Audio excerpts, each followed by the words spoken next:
right. Ladies and gentlemen, it has been a while since I have done an upload. So basically, as you can see, the car is on the ground. You know, everything in the engine bay is done. It has been a hot fucking minute since I've done an update. A lot of shit has happened, obviously. Yeah, there should probably be like 1 or 2 videos in here explaining like the progress and everything that's happened, but honestly, it's kind of just been like I've just been tunnel visioned on finishing this thing, and I've been kind of rushing a little bit, but I've stepped back from rushing for like the last month. And I've been kind of just chillaxing. Not really chillaxing, but I've been working on it, but not trying to do it in a rush. So that way I can do it right. So like I said, the car is basically done. There are a couple little odds and ends I'm finishing. I've already started data logging. I'm on like my 3rd revision with my tuner. And it actually drives. So I've already actually driven the car once. Me and my friend that kind of helped me with some parts. Him and I actually went for the first drive like probably 5 days ago. Today is like January 3rd. Happy New Year's, by the way, and Merry Christmas, even though that shit's hella late. But yeah, so we took it for a test drive, and it was about a 10-mile test drive. And everything actually went really well, which is kind of fucking crazy since this car's literally been torn apart, fucking limb from limb, literally everything, straight down to the fucking frame. I am pretty surprised that first drive didn't do nothing crazy. Like I said, I'm only on my 3rd revision. I can't make boost yet, which will be like really when we like, you know, get to know everything that's going on with the car. But as she sits, she ain't got no oil leaks, no coolant leaks. Everything works. There's nothing weird going on. There's no weird noises. The car drives straight. The alignment that my buddy put on it, pretty solid. Pretty solid. But yeah, so the car runs and drives great. Clutch engagement's good. Brakes work. I put S550 4-piston calipers in the front with all stainless steel lines on all 4 corners, and the clutch line is stainless steel, and no leaks or anything. Brakes work really well. I haven't done any like super hard driving yet. It was just 10 miles. I took some corners at decent speeds to, you know, feel the steering and the suspension flex and everything. But yeah, so the car feels fucking solid. It feels solid. Everything works as it should. I have heat in the car now, and obviously I just did some recording a little bit earlier. I might throw that in here or not. I don't fucking know. But the driver's side window wouldn't roll up and down, and I took apart the door, tested the wiring with a multimeter, and all the wiring that I did from the door harness to the chassis harness is actually mint. It's just that the window motor actually went out for some reason, decided to go out while it wasn't doing anything. So that's fucking cool. So I just got done replacing that, and the window works fucking cherry now. The only thing I have left to do is find a way to get this thing out of this garage because it's too low. I did end up putting iBox Sportline springs in it, which actually lowered it even more from where it was before I did the swap. So before I had like some SR Performance lowering springs, which dropped it like a 1/4 inch, or maybe it was a 1/2 inch all the way around.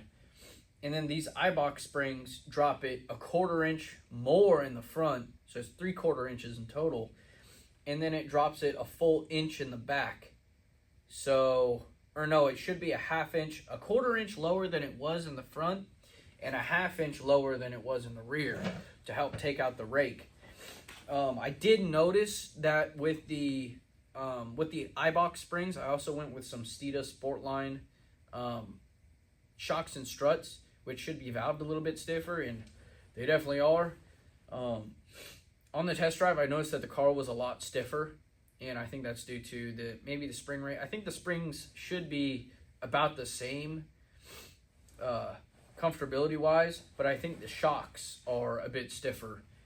But I will say, this thing being lowered even more and the rake taken out, it handles very, very well. I would even go to say that this rear-wheel drive, solid axle early 2000s Mustang handles as good as my buddy's C506. So, I don't I don't want to be saying that my car is better than his Corvette, but it is going to be faster, so, and if it handles just as good, we're going to see. We're going to race them. You guys will see as soon as I get the tuning finished and I get the hood put on and the bumper put on and a way to get it out of this fucking garage without using two people, we'll be definitely doing some racing. So me and him will be doing some racing in Mexico, of course. In Mexico, if any Leo is watching this video, or I don't know, somebody trying to get me in trouble, Mexico, that's where we race. Nowhere else. So, like I said, this thing is a bit stiffer, but it handles really, really well. It feels way better.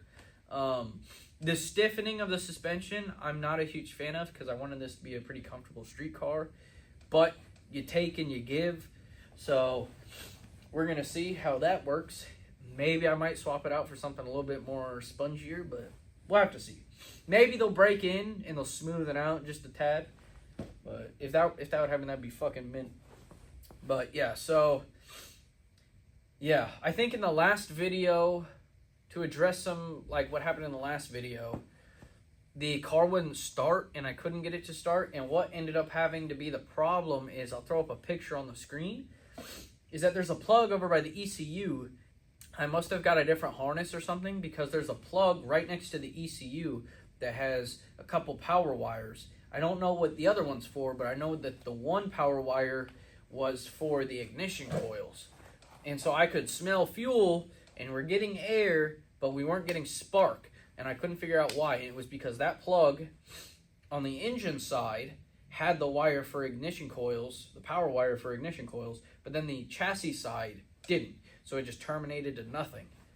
So I went ahead and wired up, as you can see under here, this is a relay. I have this relay for my intercooler pump. The ignition coils, I basically got set up to where I have a switch inside the car that is just my accessory switch. I flip that, my gauges come on, my radio comes on, my fuel system comes on, and then that actually also now turns on the ignition coils. And it turns on the steering rack. So yeah, I already had a wire ran into the engine bay for it, and basically that lever has to be flipped in order for the car to start anyway, so I just decided, fuck it, I'll just run it to that, and it works perfectly fine. So the car runs great. Like I said, engine runs smooth. Shakedown went great. And so that's kind of the update video. So, like I said, I apologize for not uploading for a while, but it has been just, me going to town on this thing and getting it done. So, like I said, thank you guys for watching. I will post a video of the next drive I go on once it gets a little bit warmer. Right now, like I said, it's cold as fuck. It's like, I think our lows are like negatives. It's starting to get in the negatives, and the high is like 30 degrees, 28 degrees. So once it gets warmer and I get everything kind of finished up, all the little knickknacks and shit and the ramps that I got to build to back this bitch out of here by myself, tuning will continue. But yeah, so thank you guys for watching, and have a good one. Peace.